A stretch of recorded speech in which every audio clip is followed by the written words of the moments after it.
Are we? Tell me, I'm just looking at the screen. I just wonder if we're rolling. I don't know. Hello now.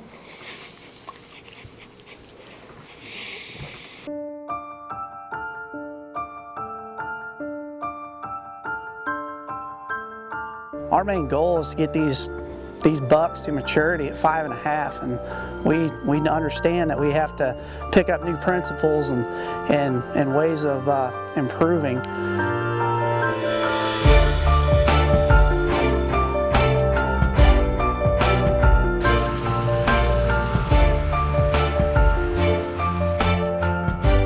We spend quite a bit of money on food plots and other projects all year long, and in a matter of time, we're going to hold more deer on our property and hopefully not have to draw, quite as many from other properties. They'll just live on ours. One of the hardest things for Derrick and I to do is to get to the stand without getting spotted. So this is going to really offer some simple and easy ways to access our stands without busting deer.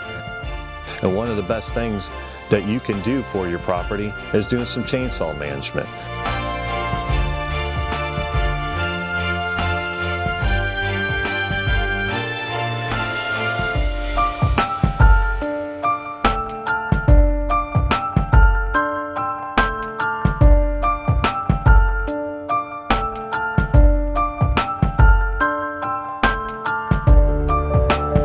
When you do a management plan on your property, you got to think 365 days, and in that 365 days, you got to offer every single thing you possibly can for those deer on your property.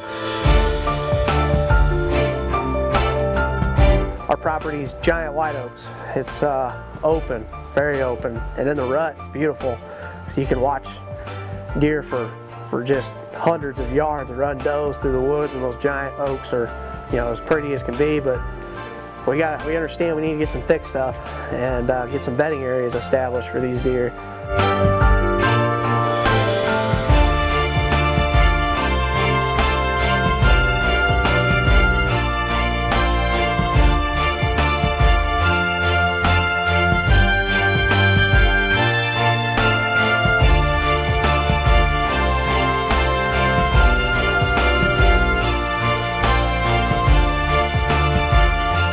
Destroyed it. Oh. Yeah. You have a handkerchief? An average deer eats about 4 to 6 pounds of food per day, and your food plots for sure cannot support that much browse. So going in there doing some timber stand improvement will equal that out. And talking about pounds of food per acre, if you properly manage your woodland habitat, you can produce over 1,000 pounds of food per acre.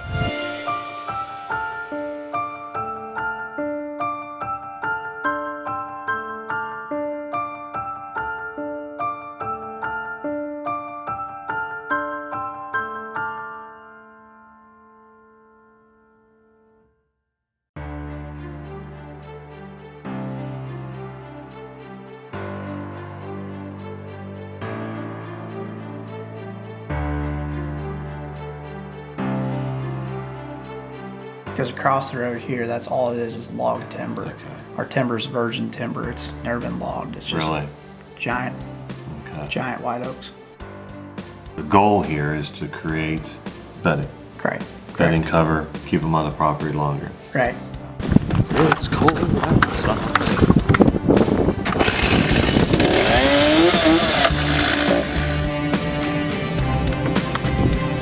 Yeah, I guess just to pick out the spots that we kind of want to cut and improve on, move on down the hill, maybe south facing slope, right, Derrick, and go from there. So what we do is go out and evaluate your property, your woods, your forest grounds. Now, if you don't want to get a professional logger in there, you and your friends can go out there.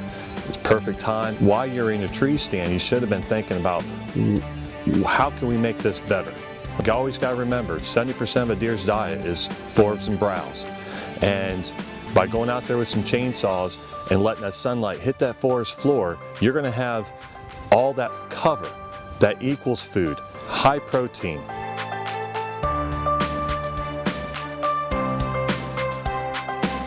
You know, as an owner, you can go in there and go, hey, I don't want nothing cut under 18.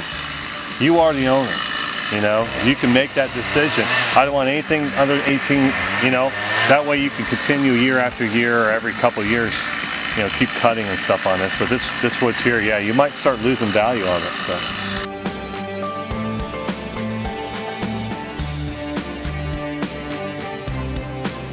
And when you go into a piece of woods, never look at the ground level. That will just discourage you because you might be having to cut 30-something trees to get that sunlight to the forest floor. And all actually you have to do is you look up, look at the canopy, see what trees that you need to cut, the non-desirable trees, the non-hard mass trees. All you might have to cut is 6. All you have to do is look up and just safely cut that tree down. And that sunlight's going to hit the forest floor. It's very simple.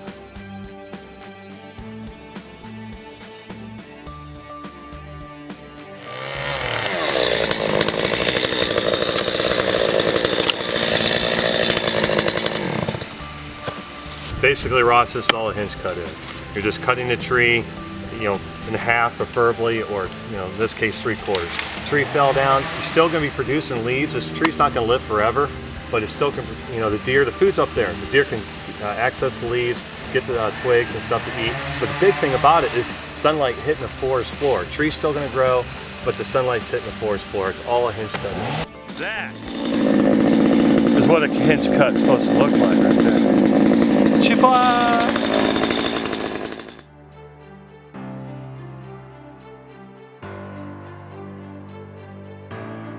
Some of the cuts, some of the things that Ross was bringing up is how do we cut?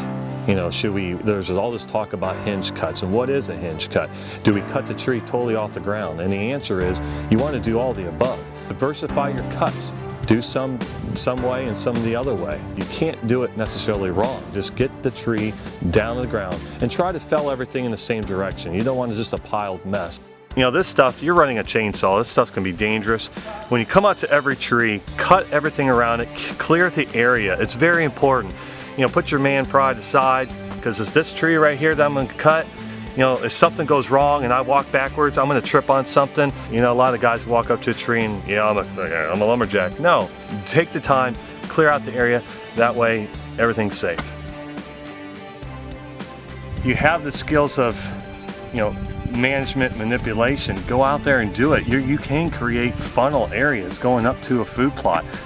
Basically what we're doing, if you walk in your woods and you see this type of environment, just a state park looking wood, you got some cutting to do.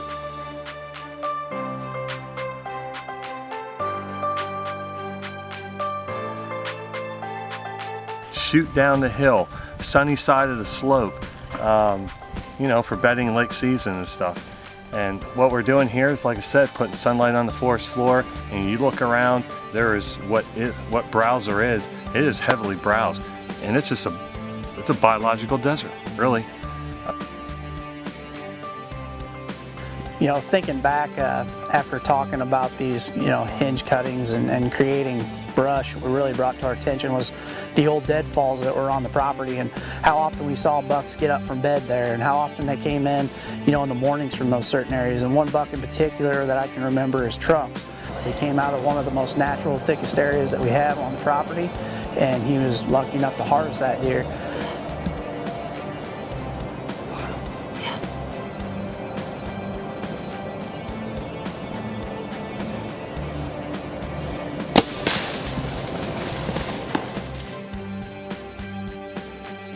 We hunt from October through the middle of January, and then we manage from the middle of January through October, you know, just fine-tuning stuff and, you know, just little things like that that's going to make or break your season. I got to find a new excuse with Lisa, because I tell her, you know, oh, deer season will be over January 15th, and we don't spend more time together. And she's kind of decided that maybe deer season never ends now because of the way we hunt and manage. So I got to find a new excuse, but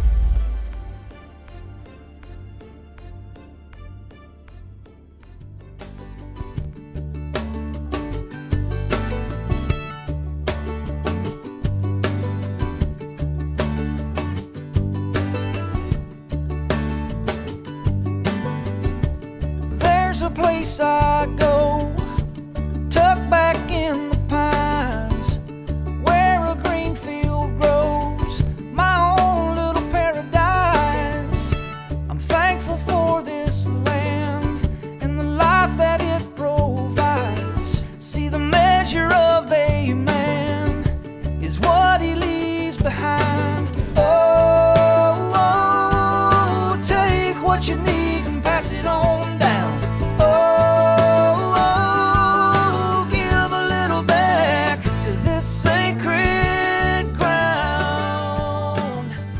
Sometimes you just got to get on old Chucky. Let him loosen up a little bit. I am what I am. If you sit me down, I'm gonna talk like this. Get trails in pine plantations, nothing can be better. That'd have been good if he hadn't have just bulldozed the camera.